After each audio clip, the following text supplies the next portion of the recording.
मिन मुक़लतिन बिदमी हुवल हबीबुल्लज़ी तुरजा शफ़ाअतुहु लिकुल्लि हौलिम मिनल अहवाली मुक़तहिमी। मौला यसल्ली वसल्लिम दाइमन अबदा अला हबीबिका खैरिल खल्की कुल्लिहिमी। या रब्बी बिल मुस्तफ़ा बल्लिग मक़ासिदना फ़ग़फ़िर लना मा मदा या वासिअल करमी। अम्मा बअद फ़अऊज़ु बिल्लाहि मिनश शैतानिर रजीम। बिस्मिल्लाहिर रहमानिर रहीम। अफ़ला यतदब्बरूनल क़ुरआना अम अला क़ुलूबिन अक़फ़ालुहा। सदक़ल्लाहु मौलानल अज़ीम व बल्लगा रसूलुहुन नबियुल अमीनुल मतीनुल करीम व नहनु अला ज़ालिका लमिनश शाहिदीन व शाकिरीन वल्हम्दुलिल्लाहि रब्बिल आलमीन। या साहिबल जमालो व या सय्यिदल बशर मिन वजहिकल मुनीरो लक़द नुव्विरल क़मर। ला युमकिनु सनाओ कमा काना हक़्क़हु बादज़ खुदा बुजुर्ग तू ई किस्सा मुख्तसर। माशाअल्लाह। सरकारे आला हजरत अजीमुल बरकत इमाम अहले सुन्नत फ़ख्रे ज़मीनो ज़मन सरमाये इल्मो फ़न अशाह इमाम अहमद रज़ा ख़ान अलैहि रहमतो व रिज़वान इरशाद फरमाते हैं, जिस सुहानी घड़ी चमका तैबा का चाँद। माशाअल्लाह। इतनी खामोशी के साथ आप तकरीर को समाअत करेंगे। अभी रात का इतना हिस्सा नहीं गुजरा कि आप खामोश हो गए। मेरे भाइयों, याद रखो कि दीवानगी और आशिकी का दावा करना ये बहुत बड़ी बात है, और हकीकी आशिक बन के दिखाना, हकीकी आशिक बनने का दावा करना और बन के दिखाना, इन दोनों बातों में बड़ा फर्क है। सरकारे आला हजरत अजीमुल बरकत इमाम अहले सुन्नत अशाह इमाम अहमद रजा खान अलैहि रहमतु व रिज़वान की आप जिंदगी देखें तो पता चलेगा आला हजरत ने सिर्फ नबी और नबी के घराने से मोहब्बत का दावा ही नहीं किया, बल्कि दावे को दलील के साथ पेश करके दिखाया। क्या कहना, माशाअल्लाह। मेंबरे नूर पर आप देख रहे हैं औलादे रसूल बैठे हुए हैं, बागे ज़हरा के फूल। आला हजरत ने जब नबी के घर के बच्चे बच्चे को देखा तो पुकार कर कहने लगे, तेरी नस्ले पाक में है बच्चा बच्चा नूर। क्या कहना, माशाअल्लाह। फिक्र देखे मेरे इमाम की, फरमाते तेरी नस्ले पाक में है बच्चा बच्चा नूर का, तू है ऐने नूर, तेरा सब घराना नूर। और जब नबी के घर के बुजुर्गों को देखा तो मेरा इमाम पुकार कर कहने लगा, कैसे आकाओं का बंदा हूँ रजा, बोल बाले मेरी सरकार। फिक्र देखे आला हजरत की कि आला हजरत ने नबी की मोहब्बत का जाम हमें यूं ही नहीं पिलाया, अपनी जिंदगी में उतार कर दिखाया है। आज हम जश्न ईद मिलादुन नबी सल्लल्लाहु ताला अलैहि वसल्लम में हाज़री की सआदत हासिल कर रहे हैं। आपने मुझसे पेशतर मुहिब्बे गिरामी शायर अहले सुन्नत जनाब गुलाम साबिर साहब से नातो मनकबत के बेहतरीन अशार समाअत कर लिए। मेरे बाद शायरे मुल्के सुखन बुलबुले बागे रजा हजरत एहसान शाकिर साहब से अभी नातो मनकबत के अशार समाअत करने हैं। सरे शाम से लेकर अब तक आप नकीबे आज़म हिंदुस्तान हजरत नजम शमशी साहब से बहुत अच्छे अशार समाअत कर रहे थे। अब मैं आप हजरात की बारगाह में थोड़ी देर के लिए हाजिर हुआ हूँ। दुआ करता हूँ अल्लाह तबारक व तआला हमें सुनने से ज्यादा अमल की तौफीक अता फरमाए। मेरे बाद आपको बुलबुले बागे रिसालत जनाब सुफियान कादरी साहब से भी नातो मनकबत के अशआर समाअत करनी है।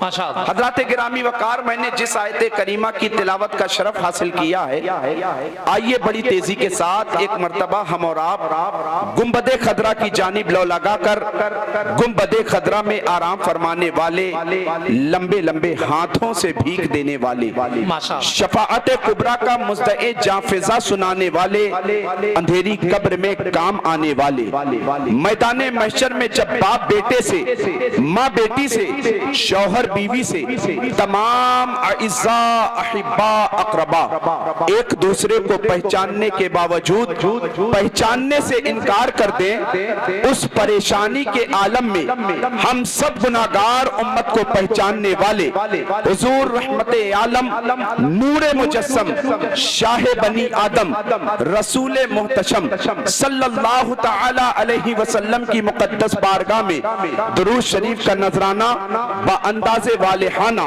पेश करने की सआदत हासिल करे। पढ़िए बावाज़े बुलंद, अल्लाहुम्मा सल्ली अला सय्यिदना शफीअना हबीबना मौलाना मुहम्मद सय्यदिना व मौलाना मुहम्मदिन व बारिक व सल्लिम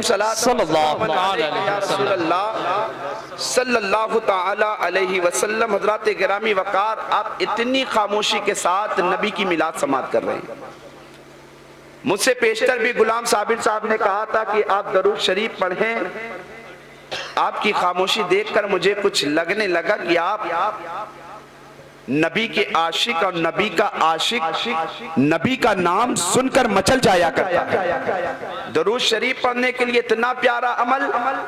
आइए इसी के ताल्लुक से एक रिवायत सुनाकर मैं अपनी गुफ्तगू को आगे बढ़ाने की कोशिश करूंगा कि सिर्फ नबी की मोहब्बत का दावा कर लेना ये अलग बात है, नबी के सच्चे आशिक बनकर दुनिया से गुजरना ये अलग बात है।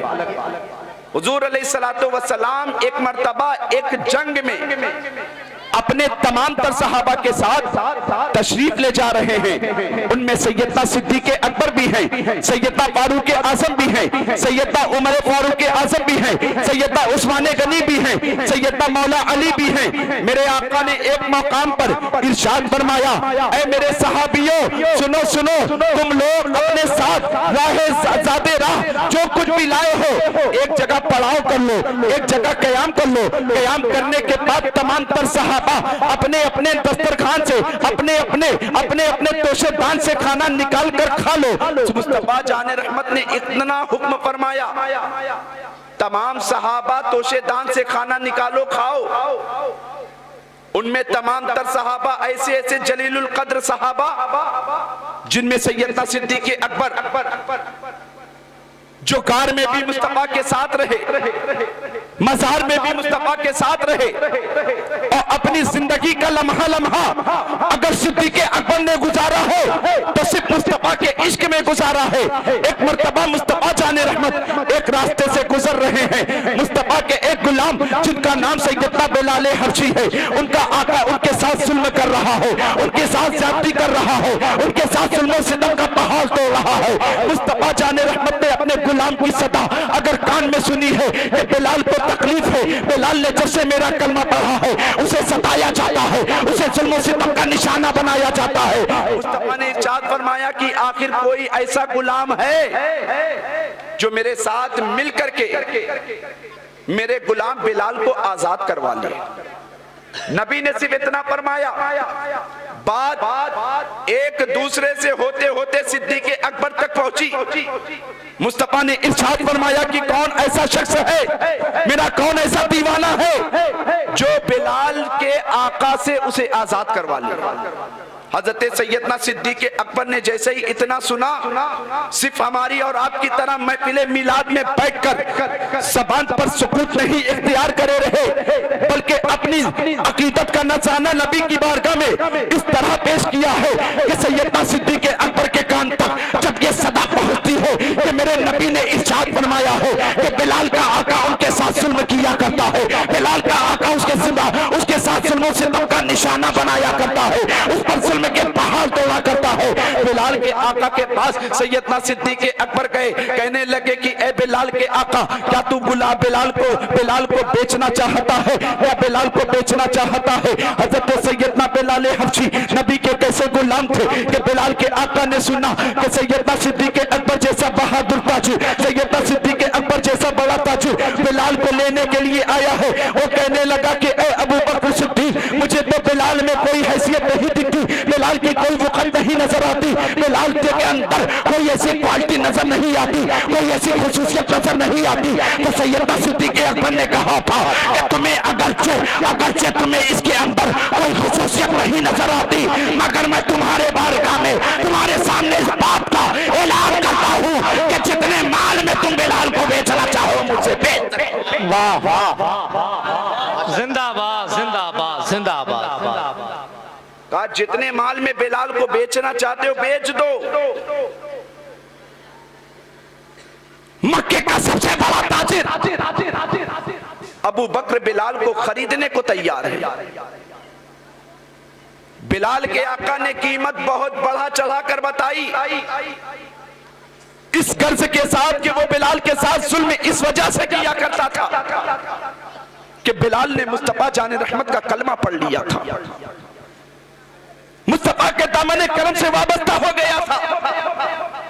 ऐ मुसलमानों जरा गौर तो करो, अपने असलाफ की जिंदगियां तो देखो कि ईमान की खातिर उन्होंने कितनी सऊबतों को बर्दाश्त किया है, इस्लाम की खातिर उन्होंने कितनी तकलीफों को बर्दाश्त किया है।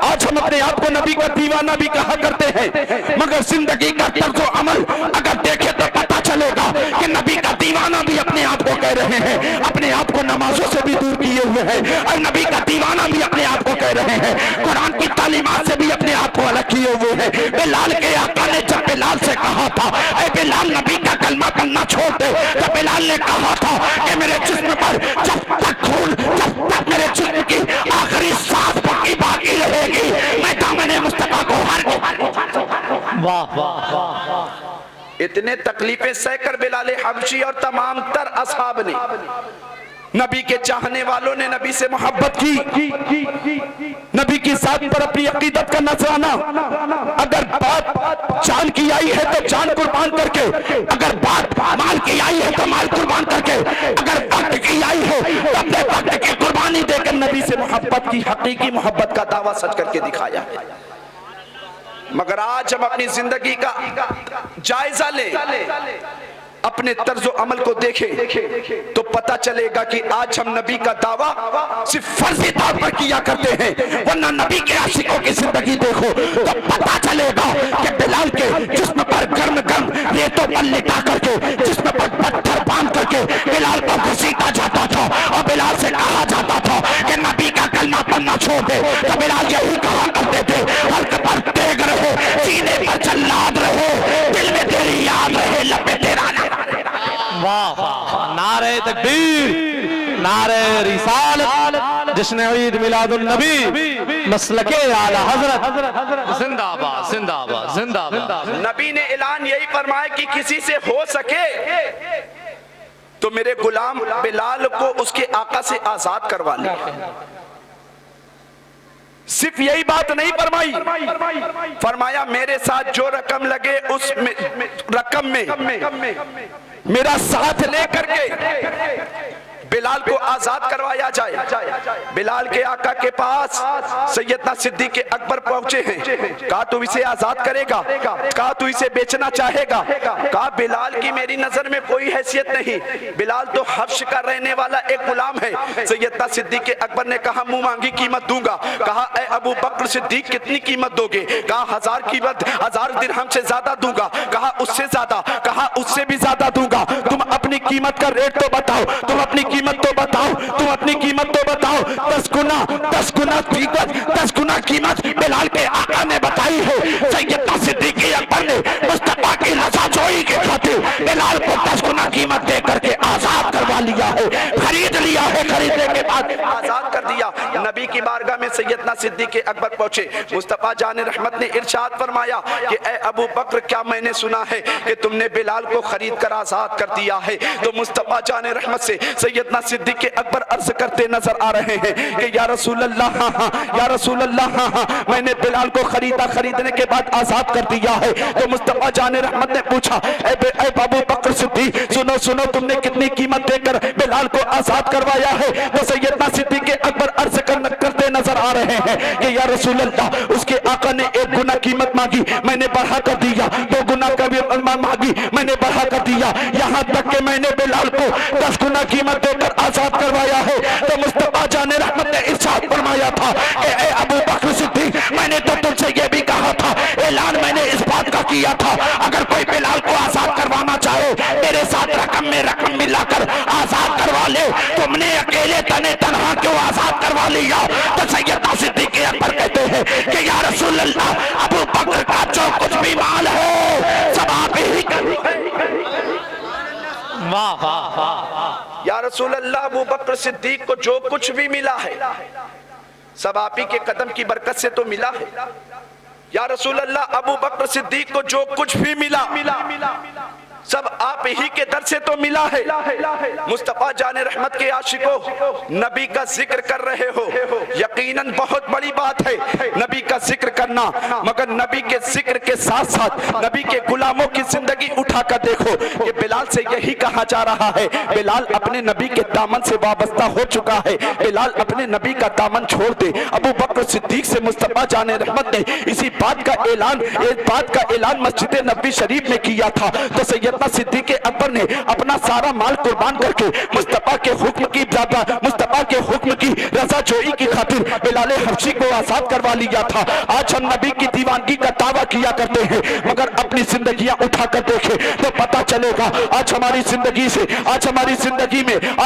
जिंदगी में न नमाजों की पाबंदी हो पा रही है, मगर दावा नबी से मोहब्बत का कर रहे हैं। आज हम कुरान की तिलावत से भी दूर हैं, मगर मोहब्बत का दावा नबी से कर रहे हैं। आज हम अपनी जबान पर पल पल झूठ बोला करते हैं, मगर दावा नबी से मोहब्बत का कर रहे हैं। आज अपनी निगाहों को बदनिगाही से नहीं बचा पा रहे हैं, अपने आप को सच्चा पक्का मुसलमान कहा करते हैं। खुदा की कसम, नबी की दुनिया में तशरीफ आवरी की जिंदगी की मुस्तफा की तालीमात उठा कर देखो तो पता चलेगा कि नबी ने कितनी दुश्वारियां सह कर अपने उम्मतियों तक क्या किस बात की तालीम फरमाई, क्या कहना।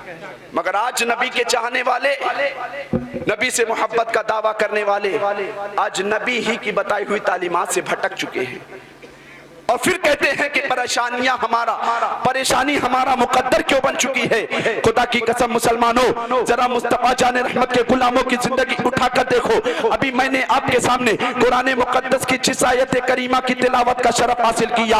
अल्लाह कुरान में फरमाता है, अफला यतदब्बरूनल कुरान अम अला कुलूबिन अक़फ़ालुहा। जो कौम न कुरान की कुरान की तालीमात से भटक जाया करती है, जो कौम कुरान से तदब्बुर नहीं हासिल करती, अल्लाह उस कौम की दिलों पर ताले लगा दिया करता है। मुस्तफा जान रहमत सल्लल्लाहु तआला अलैहि वसल्लम ने एक मकाम पर अपने तमाम तर गुलामों को इकट्ठा करके इरशाद फरमाया था, ऐ मेरे गुलामों सुनो सुनो, ऐ मेरे चाहने वालों सुनो सुनो, ऐ मुझ पर अकीदत का दम भरने वालों सुनो सुनो। जो कौम कुरान की तिलावत से फिर जाती है, जो कौम कुरान का तदब्बुर नहीं हासिल करती, जो कौम कुरान की तालीमात से भटक जाया करती है, जो कौम कुरान की मार्फत नहीं हासिल करती, अल्लाह उस कौम के दिलों पर ताले लगा दिया करता है। तो मुस्तफा जान रहमत ने अपने सहाबा के दरमियान इरशाद फरमाया था, ऐ मेरे सहाबियों सुनो सुनो, ऐ मेरे सहाबियों सुनो सुनो। जिस तरह लोहे को जंग लगा करता है, उसी तरह दिलों को भी जंग लग जाता है। सहाबा ने अर्ज किया था, आका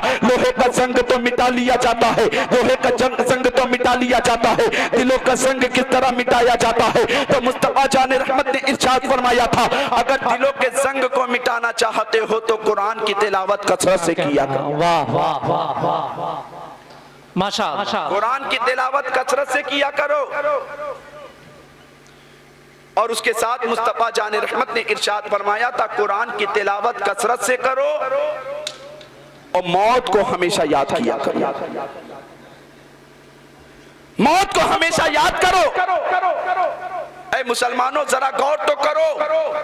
मुस्तफा जान रहमत सल्लल्लाहु तआला अलैहि वसल्लम ने इरशाद फरमाया था, कामयाबी का 2 ही जीना बताया था। एक तो कुरान की तिलावत, एक मौत को कसरत से याद करना। मगर आज हम गौर करें तो पता चलेगा कि आज हम कुरान की तिलावत से भी गाफिल हो चुके हैं, मौत की याद से भी गाफिल हो चुके हैं। वरना नबी के चाहने वालों की जिंदगी उठाकर देखो, उनके सामने दुनिया की ये रंगीनियां ना थी कि जिक्र मुस्तफा में आए, चंद मिनट बैठकर हालात का जायजा लेकर हालात का मुशाहिदा करके चले जाएं, बल्कि नबी की आशिकों की जिंदगी उठाकर देखो तो पता चलेगा वही सैयदना मुस्तफा जाने रहमत के एक सहाबी जिनका नाम हजरत उमर इब्ने खत्ताब है। कौन उमर इब्ने खत्ताब? जो नबी के ऐसे गुलाम है कि मुस्तफा जाने रहमत ने इन्हें खुदा से दुआ मांग कर हासिल किया था। मुस्तफा जाने रहमत ने खुदा से मांगा था। एक मर्तबा सैयदना सिद्दीक़ अकबर एक रास्ते से गुजर रहे हैं, रास्ते से देखा कि मुस्तफा जाने रहमत के सामने से सैयदना उमर का गुजर हुआ। उमर अभी तक ईमान नहीं लाए थे। मुस्तफा के सहाबी हजरत सैयदना अबू बकर सिद्दीक़ अर्ज़ करते हैं, या रसूल अल्लाह, अगर करम हो जाए उमर इस्लाम ले आए तो इस्लाम की ताकत में और इजाफा हो जाएगा। अगर उमर इस्लाम ले आए, उस उमर आपका कलमा पढ़ ले तो इस्लाम की ताकत में और इजाफा हो जाएगा। मुस्तफा ने हाथ उठाया, रब की बारगाह में दुआ की, ऐ अल्लाह, उमर के जरिए इस्लाम को ताकत अता फरमा। मुस्तफा ने हाथ उठाया, दुआ की, ऐ अल्लाह, उमर के जरिए इस्लाम को ताकत अता फरमा। दुआ ज़बाने मुस्तफा से निकली है, जाके बाबे इजाबत से टकराती है, उमर के दिल की दुनिया बदलती है। उमर मुस्तफा जाने रहमत के कदमों में आते हैं, इरादा इस बात का लेकर निकले हैं कि आज मुस्तफा जाने रहमत का खात्मा कर देंगे, पैगंबर इस्लाम का खात्मा कर देंगे। रास्ते में जाते जाते किसी ने पूछ लिया, ऐ उमर जा किधर रहे हो? उमर ने कहा कि पैगंबर इस्लाम का खात्मा करने जा रहा हो। उमर से किसी ने कहा कि उमर पैगंबर इस्लाम का खात्मा करने जा रहे हो, इस्लाम का खात्मा करने जा रहे हो, कुरान का खात्मा करने जा रहे हो, जरा अपने घर का हाल तो मालूम कर लो। उमर ने कहा मेरे घर में क्या चल रहा है? कहा जिस पैगंबर को तुम कत्ल करने के इरादे से जा रहे हो, जिस इस्लाम का खात्मा करने के जा रहे हो, जिस कुरान का खात्मा करने का इरादा लेकर तुम घर से निकले हो, वही तो नहीं, वही पैगंबर इस्लाम का कलमा तुम्हारे बहन और बहनोइयों ने पढ़कर अपने घर में कुरान की तिलावत को आम कर दिया है। सैयदना उमर इब्ने खत्ताब जब अपने घर गए हैं, देखा कि घर से कुरान की तिलावत की सदा आ रही है, कुरान की तिलावत की सदा आ रही है। उमर इब्ने खत्ताब ने अपने बहन और बहनोई के घर के दरवाजे पर खटखटाया है। अंदर से आवाज आई, कौन? कहा कि ऐ मेरे बहन और बहनोई खोलो, ऐ मेरी बहन खोलो, मैं तुम्हारा भाई उमर हूँ। उमर जैसे ही अंदर गए, बहन और बहनोई डर की वजह से खहम गए कि कहीं ऐसा ना हो कि उमर के सामने हम इस राज को फाश करें तो उमर हम पर गजबनाक हो जाए। पूछा तुम लोग क्या कर रहे थे? कहा ऐ उमर हम कुरान की तिलावत कर रहे थे। कहा किस कुरान की तिलावत कर रहे थे? आखिर उस कुरान की तिलावत को मुझे भी तो सुनाओ, हम भी तो उस कुरान की तिलावत से लुत्फानंदोज होते नजर आए। सैयदना उमर इब्ने खत्ताब की बहन ने कहा था, ऐ उमर अगर कुरान को सुनना चाहते हो, कुरान को पढ़ना चाहते हो, कुरान को देखना चाहते हो तो तुम्हें बावजू होना पड़ेगा, तुम्हें गुस्ल करना पड़ेगा। और जब तक उमर गुस्ल कर रहे हैं, बावजू होते नजर आ रहे हैं, बहन और बहनोई कुरान की तिलावत करते नजर आ रहे हैं। उमर के दिल पर कुरान की तिलावत का ऐसा असर हुआ है, ऐसा असर हुआ है, अभी तक आए थे मुस्तफा को कत्ल करने के लिए, बहन की कुरान की तिलावत की आवाज ने उमर के दिल की दुनिया को बदल कर रख दिया है। मुस्तफा की बारगाह में हाजिर हो रहे हैं। साहबा ने कहा उमर का इरादा सही नहीं लगता है, अगर उमर का इरादा ठीक ना होगा आज उमर ही की तलवार होगी, उमर ही की तलवार से उमर की गर्दन उतारी जाएगी। मुस्तफा ने दिलों को परख लिया, फरमाया आज उमर दिल मेरा लेने नहीं, मेरी गर्दन देने नहीं, मेरी गर्दन देने नहीं, मेरे कदमों पर अपना दिल निछावर करने आ रहा है। जिंदाबाद जिंदाबाद जिंदाबाद, वाह वाह वाह वाह वाह। नबी ने इरशाद फरमाया कि उमर आज के दिन अगरचे लेने मेरी गर्दन निकला था, आज के दिन उमर अपनी तलवार का निशाना मेरी गर्दन को बनाना चाहता था, मगर उमर के दिल की दुनिया बदल चुकी है, उमर के दिल की दुनिया बदल चुकी है। उमर आज मेरी गर्दन लेने नहीं, अपना दिल मेरे कदमों पर निछावर करने आ रहा है। हजरत उमर फारूक आजम वही पहुंचे नबी के कदमों में, आका मेरी कुफ्र की तमाम तर खताओं को दरगुजर फरमाया जाए। मुझे कलमा पढ़ाया जाए, इस्लाम में दाखिल कर लिया जाए। वही उमर इब्ने खत्ताब, नबी के गुलाम। अभी आपने सिद्दीक़ अकबर की जिंदगी की एक झलक देखी कि कौन सिद्दीक़ अकबर जब बारी आई नबी पर जान निछावर करने की, गार में पहुंच गए। मुस्तफा जाने रहमत सल्लल्लाहु ताला अलैहि वसल्लम के लिए गार को साफ कर रहे हैं। सांप ने काट लिया, उसका असर भी सैयदना सिद्दीक़ अकबर पर हुआ, मगर नबी के आराम में खलल न डाला। सांप के डंक को बर्दाश्त करते रहे, तकलीफें बर्दाश्त करते रहे, मगर नबी के आराम में खलल न डाला। मुस्तफा बेदार हुए, कहा अबू बकर क्या हुआ? कहा या रसूल अल्लाह, गार में सांप ने डंक मार दिया है। नबी ने अपना लुआबे दहन निकाला। हज़रत सैयदना अबू बकर सिद्दीक के जिस आज़ा पर सांप ने डंक मारा था, मुस्तफा ने लगाया, वो डंक मारा हुआ जहर का असर सब साफ हो गया। नबी के दीवानों की जिंदगी उठाकर पढ़ो। आज तो खुदा की कसम हम अपने हालात का मुहासबा करें तो पता चलेगा कि आज रात के पहले पहर में हम नबी का जिक्र सुनने के लिए हाजिर हुए, मगर हमें इस बात की मुकम्मल तौफीक ना हो सकी कि नबी के जिक्र की महफिल में चंद घंटा बैठ जाए। क्यों? इसलिए कि अल्लाह तबारक व तआला कुरान मजीद में इरशाद फरमाता है, अफला यतदब्बरून अल कुरान अम अला कुलूबिन अक़फ़ालुहा।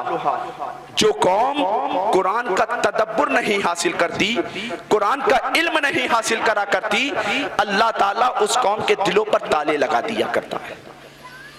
जब किसी कौम के दिल पर ताले लग जाया करते हैं तो उसे अच्छी महफिलें असर नहीं करती है उस पर।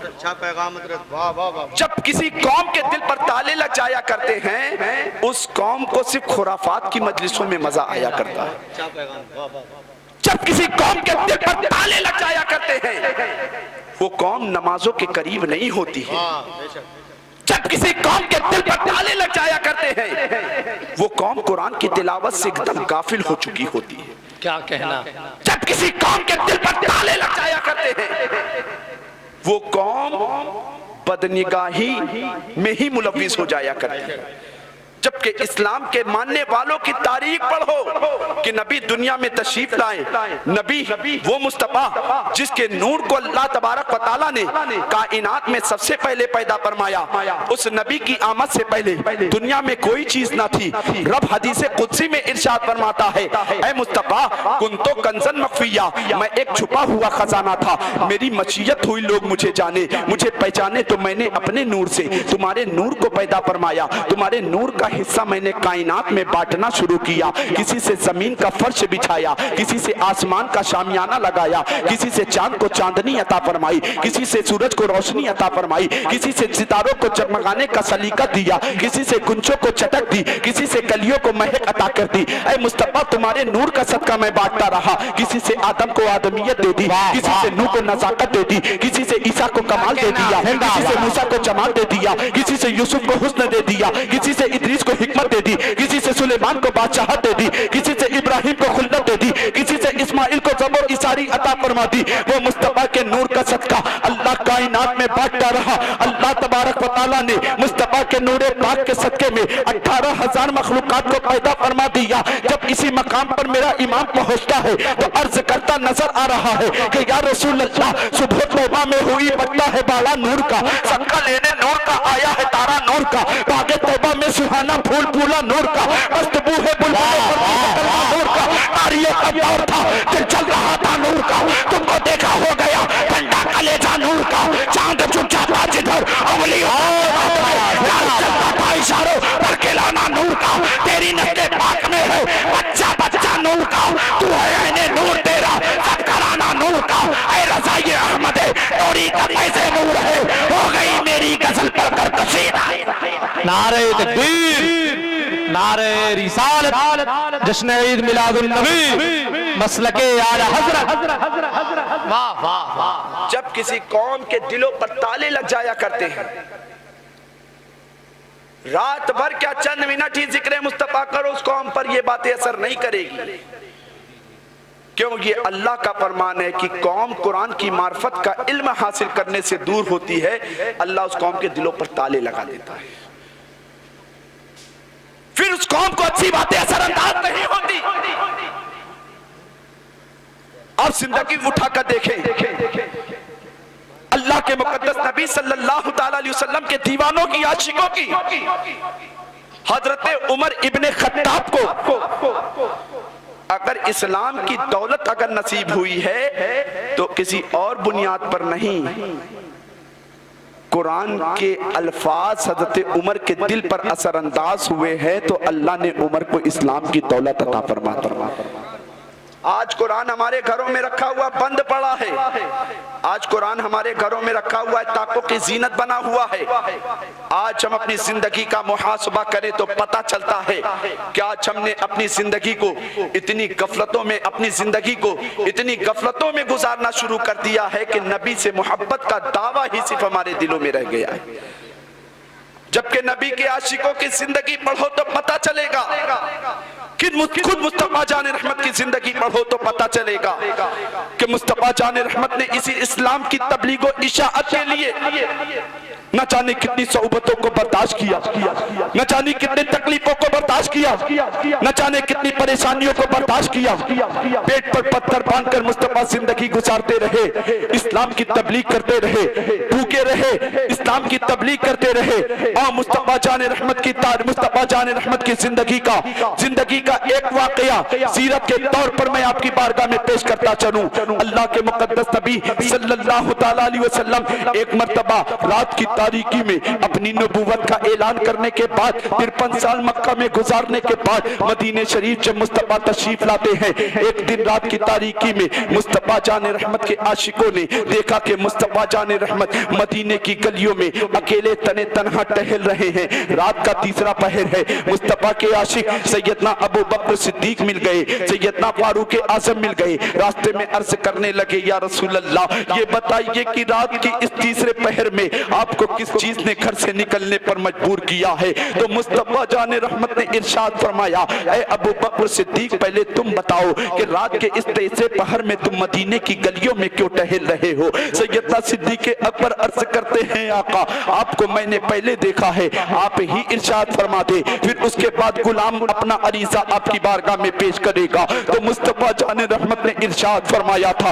ऐ अबू बकर, रात के इस तीसरे पहर में तुम जानते हो कि मुझे घर से किस चीज ने निकलने पर मजबूर किया है? तो मुस्तफा जान रहमत के गुलाम ने अर्ज किया था, आका हाँ हाँ बता दे कि रात के इस तीसरे पहर में, रात के इस सन्नाटे पहर में, रात के इस फूके आलम में आपको मदीने की गलियों में निकलने से किस चीज ने मजबूर किया है? तो मुस्तफा जान रहमत ने इरशाद फरमाया था, ऐ अबू बकर सिद्दीक, सुनो सुनो, मेरे घर में 2 दिन से चूल्हा नहीं जला है, मेरे घर में 2 दिन से चूल्हा नहीं जला है, इसलिए मुझे भूख और प्यास की शिद्दत ने बेचैन किया है। जबकि तुम जानते हो कि मेरे घर का क्या आलम है कि मेरे घर में 2 दिन से चूल्हा नहीं जला है। सैयदना सिद्दीक अकबर अर्ज करते हैं, आका, अगर आपको भूख ने प्यास ने बेचैन किया है तो मुझे भी भूख और प्यास ने बेचैन किया था, तो मैं भी घर से निकल आया था, इसलिए कि अगर घर से निकलने के बाद मैं मदीने की गलियों में ठहला करूंगा, मैं मदीने की गलियों में घूमूंगा तो शायद भूख और प्यास में कमी आ जाए, फिर उसके बाद मैं अपने घर आ जाऊंगा।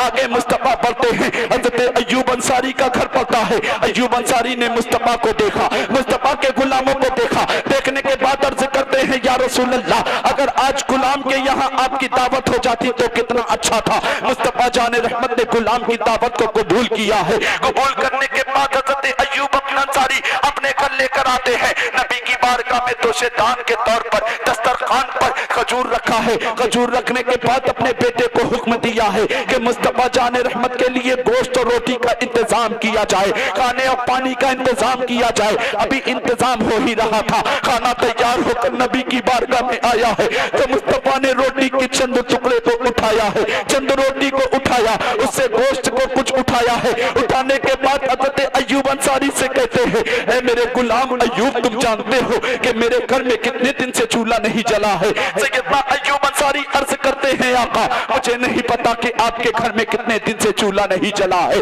तो मुस्तफा ने इरशाद फरमाया था, ए मेरे गुलाम अय्यूब अंसारी सुनो सुनो, मेरे घर में 1-2 रोज से चूल्हा नहीं जला है, अबू बकर के घर में 1 रोज से चूल्हा नहीं जला है, उमर के घर में 1 रोज से चूल्हा नहीं जला है, मगर मेरी बेटी फातिमा के घर में कई दिन गुजर जाते हैं चूल्हा नहीं जला है। अय्यूब अंसारी से मुस्तफा इरशाद फरमाते हैं, अगर तुम्हारे घर में कोई हो तो ये रोटी का चंद टुकड़ा और ये बोटी के चंद जो बोटी के चंद टुकड़े को मेरी बेटी फातिमा के घर फेंक दो, इसलिए कि मेरी बेटी फातिमा के घर में कई दिन से चूल्हा नहीं जला है, मेरी बेटी फातिमा कई दिन से भूखी है, और साथ ही साथ उसके छोटे छोटे बच्चे सैयदना इमाम हसन इमाम हुसैन भी भूखे हैं। अल्लाह अकबर।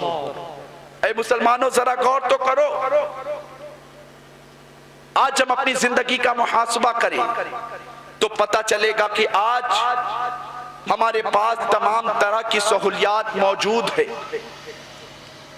तमाम तरह की सहूलियात मौजूद होने के बावजूद आज हम नबी के बताए हुए रास्ते पर नहीं चल पा रहे हैं। तमाम तरह की सहूलियात मौजूद होने के बावजूद आज नबी की तालीमात पर हमारा अमल नहीं हो पा रहा है। तमाम तरह की सहूलियात मौजूद होने के बावजूद आज हम नबी के बताए हुए रास्ते पर नहीं चल पा रहे हैं। इसकी वजह क्या है कि नबी के बताए हुए रास्ते पर आज हम नबी की मोहब्बत का दावा करने के बावजूद नहीं चल पा रहे हैं। नबी से मोहब्बत का दावा तो हम खूब किया करते हैं। जरा सिद्दीक़ अकबर की जिंदगी उठाकर देखो कि सैयदना सिद्दीक़ अकबर नबी से मोहब्बत का दावा कर रहे हैं, तो एक मकाम पर नबी इरशाद फरमा रहे हैं कि तमाम सहाबा राह खुदा में अपने अपने माल को खर्च करो। आज हम इस्लाम के नाम पर हमसे चंद रुपया मांग लिया जाए तो हम दाएं बाएं देखना शुरू कर देते हैं, मगर नबी ने इरशाद फरमाया है कि राह खुदा में तमाम तर सहाबा अपने अपने माल को कुर्बान करो। सैयदना उमर फारूक आजम गए घर से बहुत सारा माल लेकर आए। नबी ने पूछा उमर कितना माल लाए? कहा आका बहुत सारा माल ले आया, घर का आधा माल ले आया, आधा आपके कदमों में राह खुदा में कुर्बान करने के लिए लाया हूँ। अबू बकर तुम कितना लाए? सैयदना सिद्दीक़ अकबर अर्ज करते हैं आका घर का सारा माल ले आया। मुस्तफा जाने रहमत ने इरशाद फरमाया अबू बकर घर वालों के लिए क्या छोड़ा? कहा आका घर वालों को अल्लाह उसके रसूल के सहारे छोड़ दिया। ये जज्बे कुर्बानी, ये जज्बे अकीदत, ये जज्बे आशिकी हमारे उन तमाम तर बुजुर्गों में थी, मगर आज हम दुनियावी माहौल में दुनिया की रंगीनियों में इस तरह गुम हो चुके हैं। आज हम नमाजें नहीं पढ़ रहे हैं, हमें किसी चीज की फिक्र नहीं है। आज हम कुरान की तिलावत से दूर है, किसी चीज की फिक्र नहीं, इसलिए कि हम दुनिया कमाने में लगे हुए हैं, दुनिया की रंगीनियों में हम गुम हो चुके हैं। वही मुस्तफा के एक आशिक जिनका नाम सैयदना उमर इब्ने खत्ताब है। कौन उमर इब्ने खत्ताब? जब तक नबी का कलमा नहीं पढ़ा था, उमर इब्ने खत्ताब की हैसियत ये थी कि कलमा पढ़ने से पहले अपने बाप के 10 ऊंट को एक सब में नहीं कर पाया करते थे, मगर नबी का कदमा पढ़ा है तो उमर इब्ने खत्ताब को अल्लाह तबारक व तआला ने नबी के कदम की बरकत से, नबी के दामने करम की बरकत से 22 लाख मुरब्बा मील का मालिक बना दिया। एक दिन वही सैयदना उमर इब्ने खत्ताब एक रास्ते में खड़े रो रहे हैं। किसी ने कहा था उमर आंख में आंसू क्यों है? तो उमर इब्ने खत्ताब ने कहा था मैं वही उमर हूँ कि मेरा बाप 10 ऊंट चराने के लिए जंगलों में भेजा करता था, तो मैं 10 ऊंट को एक सब में नहीं कर पाता था, मगर आज नबी का गुलामी, नबी की गुलामी का पट्टा आज हमारे गले में पड़ा हुआ है। नबी के आशिक हम बन गए हैं, नबी के दामने करम से वाबस्ता हो गए हैं। तो आज हमारी ये हैसियत हो गई है कि आज 22 लाख मुरब्बा मील पर, आज 22 लाख मुरब्बा मील पर अकेले आधी दुनिया पर नबी का ये गुलाम उमर इब्ने खत्ताब हुकूमत करता हुआ नजर आ रहा है। ऐसी जिंदगी हमारे इन बुजुर्गों ने गुजारा। वही उमर इब्ने खत्ताब एक दिन अपने मस्जिद नबी शरीफ में बैठे खुतबा दे रहे हैं। खुतबा देते देते किसी ने कहा ए उमर एक दिन तुम्हें भी मरकर जाना है। मुस्तफा जाने रहमत के आशिकों ने पूछा था आका दिलों पर जंग लगता है, लोहे पर जंग लगता है, उसे साफ किया जाता है। दिलों पर जंग लगता है, उसे कैसे साफ किया जाए? नबी ने इरशाद फरमाया था कि दिलों के जंग को अगर साफ करना चाहते हो तो कुरान की तिलावत कसरत से किया करो। दिलों का जंग साफ हो जाएगा, अल्लाह जमाने में तुम्हें हुक्मरानी अता फरमा।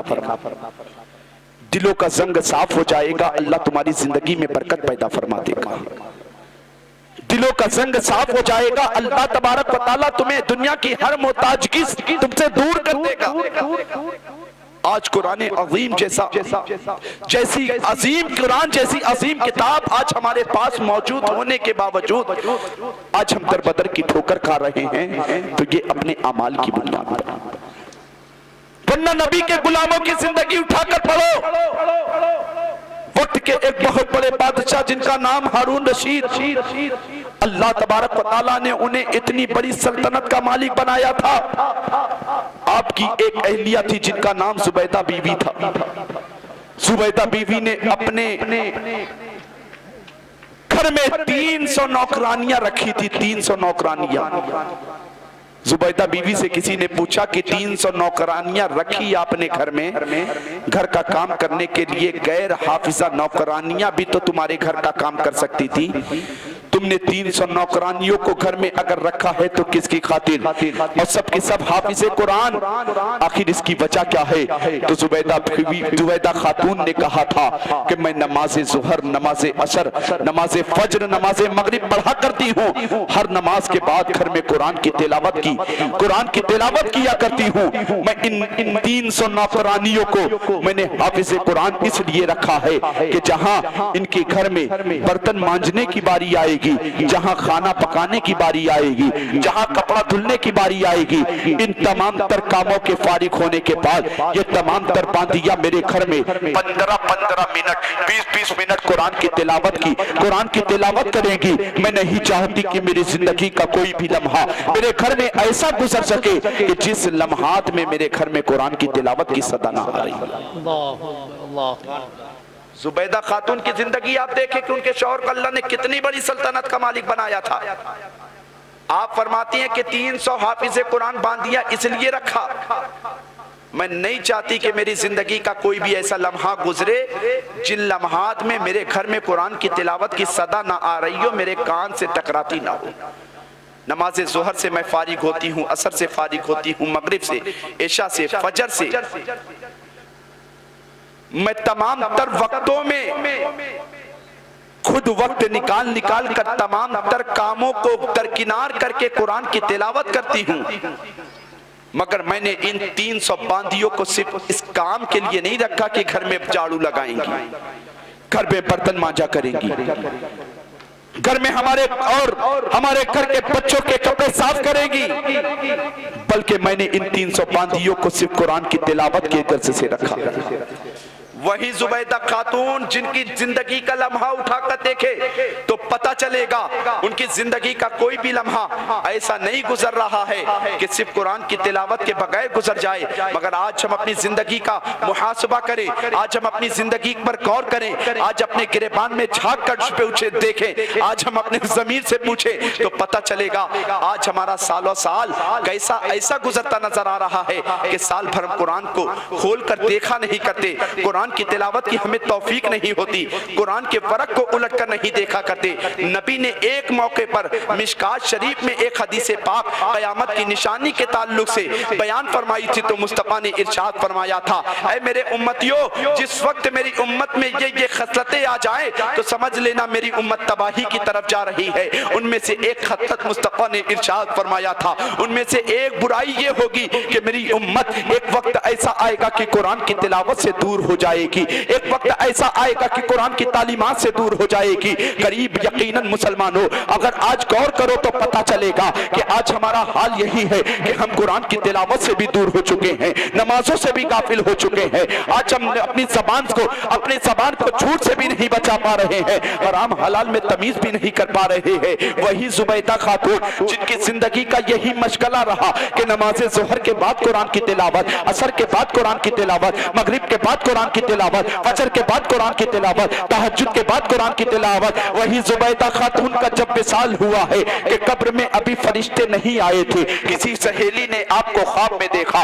पूछा कि ऐ जुबैदा खातून, तूने अपने घर में 300 हाफिज़े कुरान बांधियां रखी थी, उनका क्या बना? उनका क्या बना? 300 हाफिज़े कुरान बांधियां रखी थी, अल्लाह ने उसके बदले में तुझे क्या अजर अता फरमाया? तो जुबैदा खातून ने कहा था कि जब मेरे घर वाले मुझे 4 कांधे पर उठाकर कब्र की तारीकी में उतार रहे, जिस कब्र में उतारा है वो कब्र जिसमें हर तरफ अंधेरा ही अंधेरा नजर आ रहा था, जिस कब्र में रोशनी का कोई सामान ना था, जिस कब्र में हवा की कोई जगह ना थी, जिस कब्र की तन्हाई में मेरे घर वालों ने मुझे लिटाया था, लिटाने के बाद मेरा वो बाप भी चला गया, लिटाने के बाद मेरा भाई भी चला गया, लिटाने के बाद मेरे बेटे भी चले गए, लिटाने के बाद मेरे रिश्तेदार भी चले गए, लिटाने के बाद मेरे घर के मोहल्ले के लोग भी चले गए।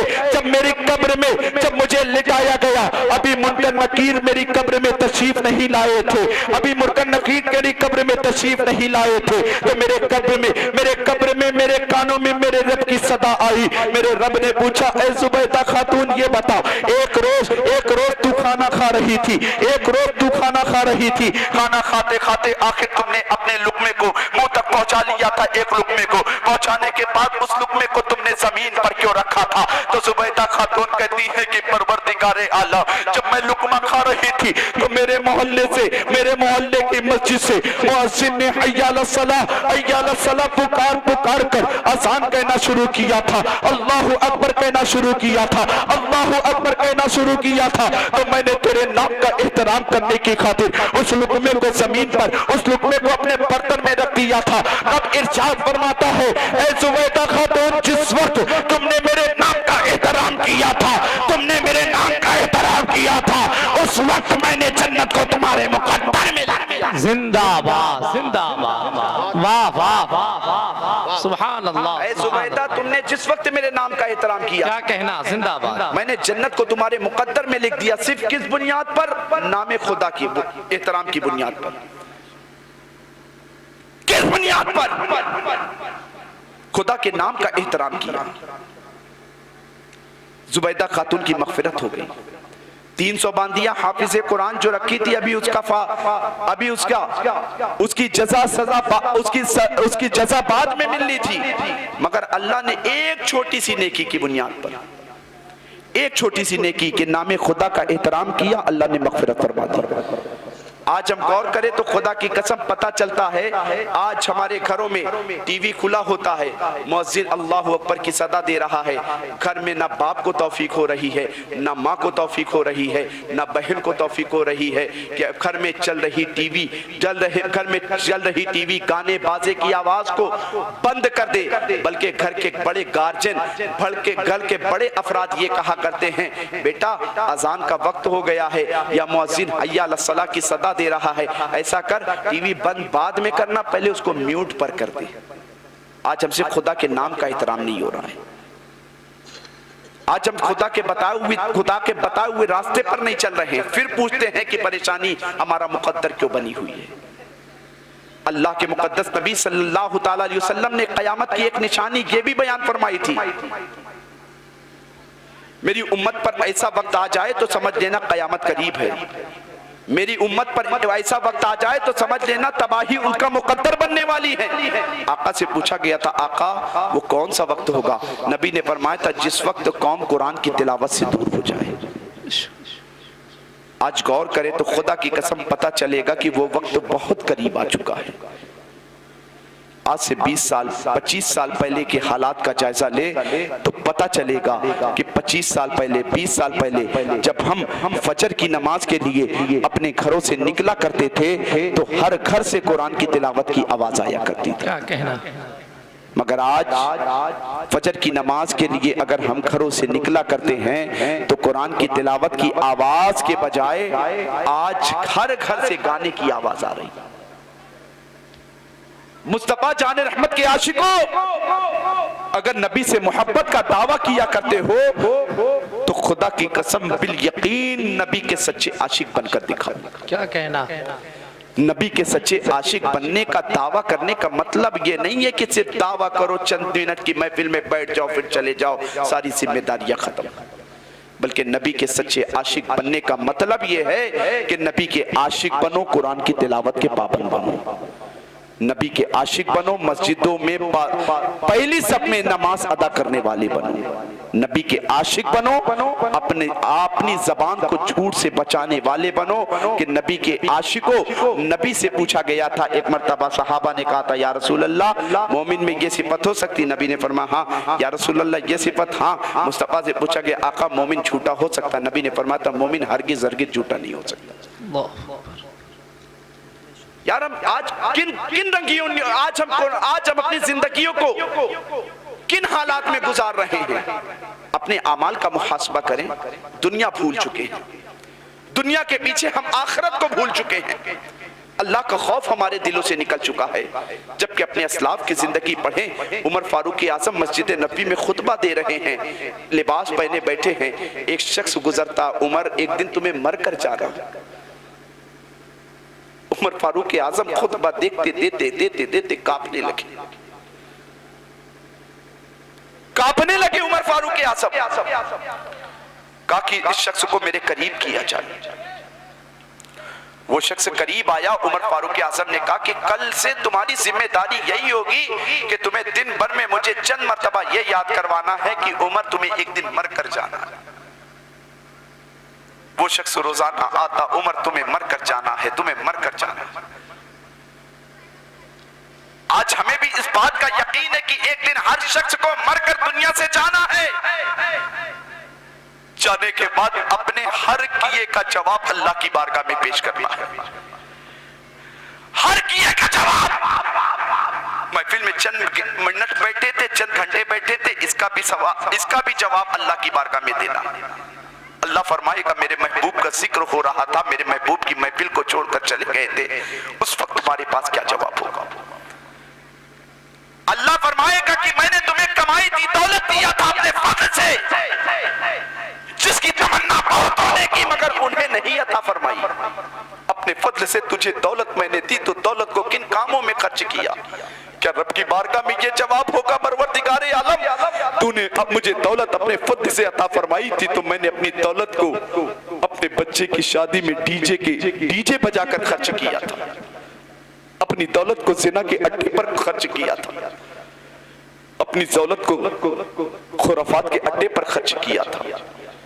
यहाँ तो उलमा से बचकर निकल जाते हो कि मौलाना साहब कारोबारी मसरूफियत की वजह से नमाज छूट जाती है, रब की बारगाह में बचने का कोई मौका नहीं होगा। अल्लाह फरमाएगा ये वक्त की नमाज तूने कज़ा क्यों की? कुरान की तिलावत से अपने बच्चों को क्यों दूर? झूठ बोला तो आखिर क्या बोला? हराम कमाई तो क्यों कमाई? बदनिगाही की तो क्यों की?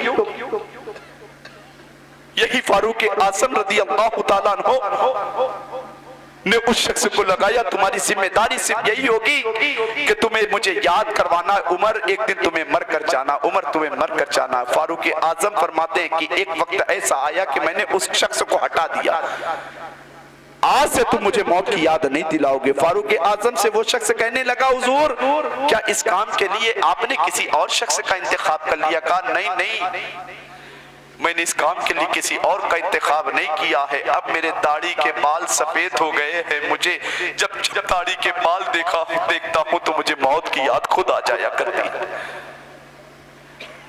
अब मेरे तंदुरुस्त जिस्म,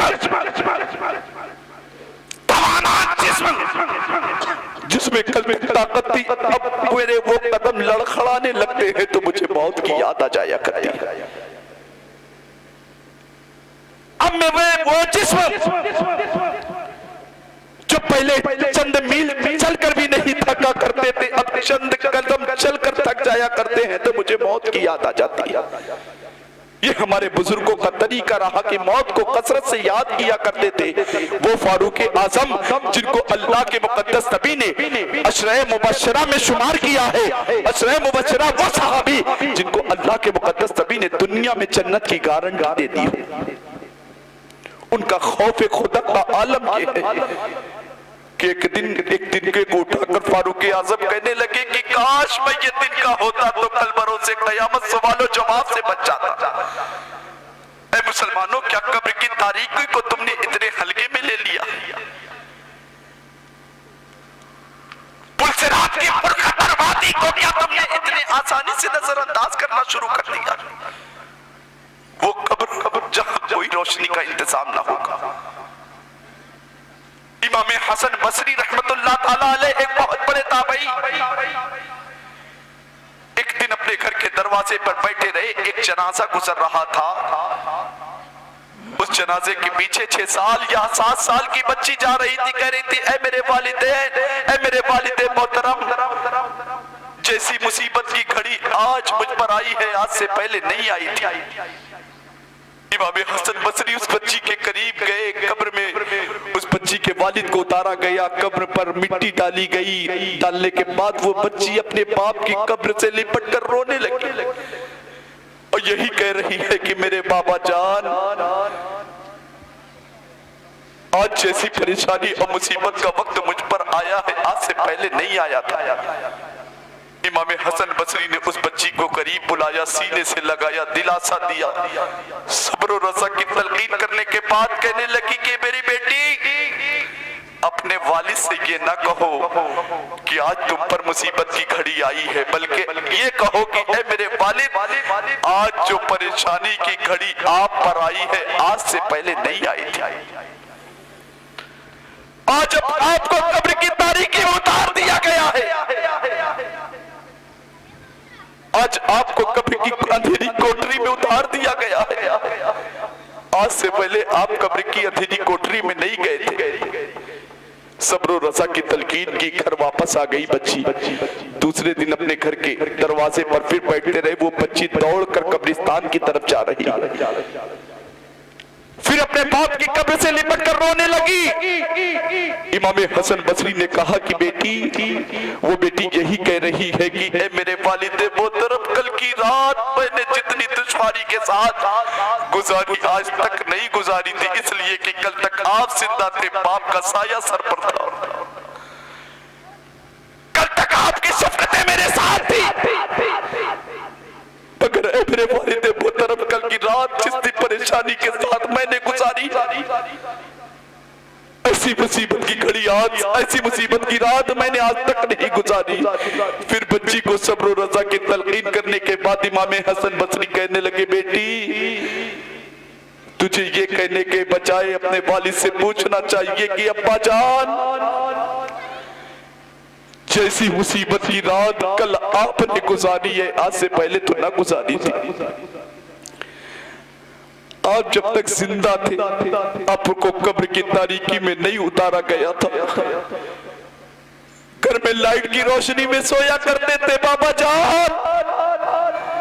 कल जब आपको अंधेरी कब्र में उतार दिया गया, कब्र की कोठरी में उतार दिया गया, तो आपने कल की रात को कितने दुश्वारी के साथ गुजारा होगा। क्या कहना मेरे वालिद मोहतरम, कल तक आपके जिस्म में ताकत थी। आप एक करवट से दूसरी करवट अपनी ताकत की बुनियाद पर ले रहे थे, मगर जब आपके जिस्म से फरिश्ते ने रूह को कब्ज किया, आपके जिस्म की सारी ताकत खत्म, आपके जिस्म की सारी ताकत खत्म। आप एक करवट से दूसरी करवट भी नहीं ले पा रहे थे। इमाम हसन बसरी ने तो ये बात उस बच्ची से कही थी। मैं आपसे पूछता हूँ मुसलमानों कि क्या वो वक्त खाली उस बच्ची के बाप पर आया था, बल्कि ये वक्त तो हम पर भी आने वाला है। एक दिन हमें भी कब्र की तन्हाई में उतार दिया जाएगा, एक दिन हमें भी कब्र की काली कोठरी में उतार दिया जाएगा, एक दिन हमें भी कब्र की काली कोठरी में अपनी रात को गुजारना होगा, एक दिन हमें भी कब्र की काली कोठरी में अपने दिन को गुजारना होगा, एक दिन भी हमें भी कब्र में जाने के बाद अपने तमाम तरकीये का जवाब अल्लाह की बारगाह में पेश करना होगा। उस वक्त हमारे पास क्या जवाब होगा? रब ने अगर हमसे पूछ लिया, ऐ मेरे बंदे, मैंने तुझे ताकत दी थी, ताकत का इस्तेमाल कहां किया? दौलत दी थी, दौलत को किन कामों में खर्च किया? तुझे इतनी नेमतें, मैंने इतनी नेमतों से सरफराज फरमाया था, इन तमाम तमाम तर नेमतों को तूने कहां खर्च किया? रब की बारगाह में कोई जवाब ना होगा। दुनिया में चाहे चाहे बहानेबाजियां कर लो, दुनिया में चाहे चाहे माल कमा लो, दुनिया में चाहे चाहे ढंगीरियों में अपनी जिंदगी को गुजार लो, अल्लाह की कसम गुजारा हुआ जिंदगी का एक एक लम्हे का हिसाब तुम्हें अपने रब की बारगाह में पेश करना होगा। उस वक्त तो तुम्हें करवट बदलने की भी फुर्सत ना होगी। ए मुसलमानों, अपने हालात को बदल लो, अपने दिलों में खौफे खुदा रखो, अपनी जिंदगी को कुरान पाक की तालीम के साचे में गुजारने की कोशिश करो। खुदा की कसम, नबी का जिक्र कर रहे हो, नबी का जिक्र करना ये बहुत बड़ी बात है। उससे ज्यादा कहीं बड़ी बात तब होगी हमारे लिए नबी के ये जिक्र की महफिल बाइस बरकत उस वक्त तब बन जाएगी जब हम नबी के जिक्र के साथ साथ नबी की तालीमात पर अमल करने वाले बन जाएंगे। नबी के जिक्र के साथ साथ नमाजों की पाबंदी, कुरान की तालीमात पर अमल और हर नबी के बताए हुए रास्ते पर चलने वाले बन जाएंगे। अल्लाह तबारक व तआला की बारगाह में दुआ है, अल्लाह ताला हम सबको इस जिक्र में मुस्तफा के फैजान से माला माल फरमाए, हम सबको सुनने से ज्यादा अमल की तौफीक अता फरमाए, हम सबकी जिंदगियों में दीनी जज्बा पैदा फरमाए, हम सबको गुनाहों से बचने वाला, नेकियों के मामले में रग़बत करने वाला बनाए। अस्तग़फिरुल्लाह रब्बी मिन कुल्लि ज़ंबि व अतूबु इलैहि, ला इलाहा इल्लल्लाह मुहम्मदुर रसूलुल्लाह सल्लल्लाहु तआला अलैहि वसल्लम। अस्सलामु अलैकुम।